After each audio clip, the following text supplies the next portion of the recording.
ইফালে জুবিন ক্ষেত্ৰৰ সাম্প্ৰতিক অৱস্থাক লৈ প্ৰতিক্ৰিয়া প্ৰকাশ কৰিছে AJYCPয়ে। বিজেপি চৰকাৰে প্ৰিয় শিল্পীগৰাকীৰ ক্ষেত্ৰত হেমাহি কৰাৰ অভিযোগ ছাত্ৰ সংগঠনটোৰ সভাপতি পলাশ চাংমাইৰ। কমেও 50ৰ পৰা 100 বিঘা মাটিত জুবিন ক্ষেত্ৰ নিৰ্মাণৰ দাবী তুলিলে AJYCPৰ নেতাগৰাকীয়ে। আনকি ৰাইজৰ সুবিধা হোৱাকৈ পাৰ্কিং প্লেচৰ লগতে আন যাৱতীয় ব্যৱস্থা গ্ৰহণৰ আহ্বান পলাশ চাংমাইৰ। জুবিন গাৰ্গৰ সমাধি ক্ষেত্ৰত গৰিমা গাৰ্গ জুবিন গাৰ্গ ডাঙৰীয়াৰ সহধৰ্মিনীয়ে তেনেধৰণে গৈ পেলাই তম্বু লগাবগে লাগিব বা সমাধি ক্ষেত্ৰত ত্ৰিপাল লগাবগে লাগিব বুলি আমি সপোনতো ভবা নাছিলোঁ।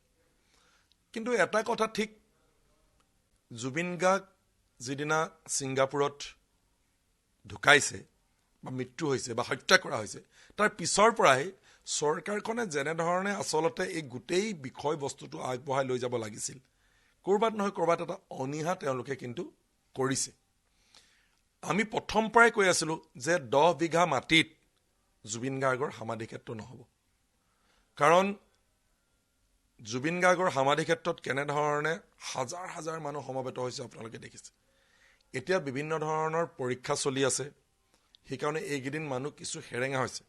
নিৰ্বাচনৰ ৰেলীবিলাক চলি আছে, কিন্তু আকৌ হ'ব জুবিন গাৰ্গৰ সমাধি ক্ষেত্ৰত মানুহ। পৰীক্ষা শেষ হ'লে আকৌ মানুহ তালৈ খোদ পাব। আৰু কেইবাশখন গাড়ী তাতে সকলো সময়তে ৰয়গে। গতিকে তাত এটা পাৰ্কিং প্লেচ লাগিব। গতিকে কমেও 50ৰ পৰা 100 বিঘাৰ মাটি লাগে বুলি আমি জুবিন ক্ষেত্ৰত প্ৰথম দিনাৰ পৰা কৈ আছোঁ। যিখন চৰকাৰে ফ্লাইঅভাৰ পিছত ফ্লাইঅভাৰ এটা কম সময়ত দ্ৰুত গতিত নিৰ্মাণ কৰি দিছে, গতিকে সেই চৰকাৰখনে জুবিন গাৰ্গৰ সমাধি ক্ষেত্ৰ আজি কেইমাহ হ'ল, প্ৰায় 6 মাহ হ'ব হ'ল। এই 6 মাহলৈকে একো কৰিব নোৱাৰাটো তেওঁলোকে ইচ্ছাকৃতভাৱে হয়তো নকৰোঁ বুলি কৰা নাই।